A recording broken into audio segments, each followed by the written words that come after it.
All right, good morning, everyone. Hope everyone had a great day, having a great morning. It is 9:05 and we will reconvene the meeting, the DDEC meeting for today.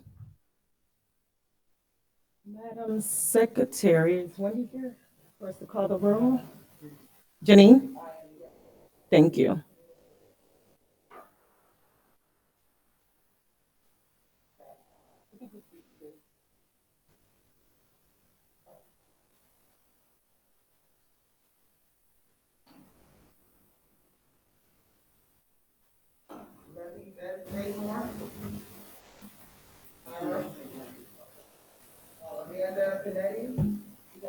Oh, I'm sorry. Amanda Canetti, Rex Barnes is present in her place. okay. Craig McKenzie, Suzanne Cadero, Kimberly Spiral, okay. Craig McKenzie of Economic Council of Palm Beach County, Suzanne Cadero of El Sol Jupiter, and that's Rex Barnes of Compass is here. Kimberly Spiro of ESC Advisory Committee,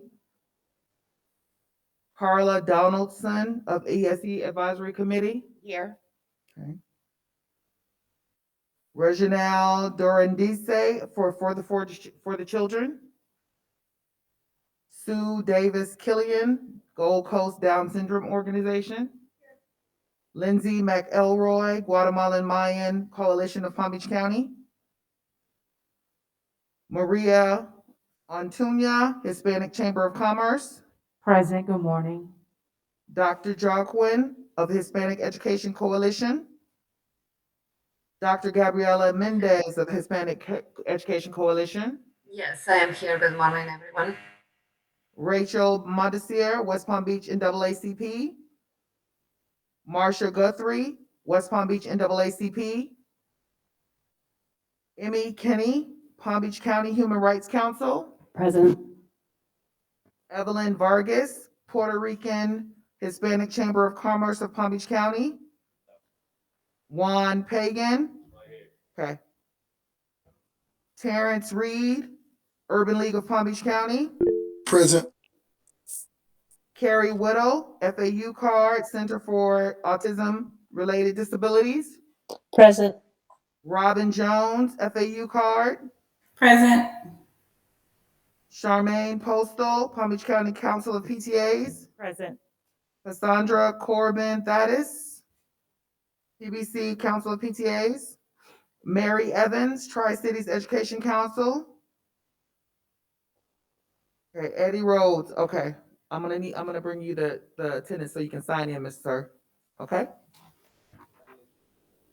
Yeah, but you just have to sign next to it. Okay. All right.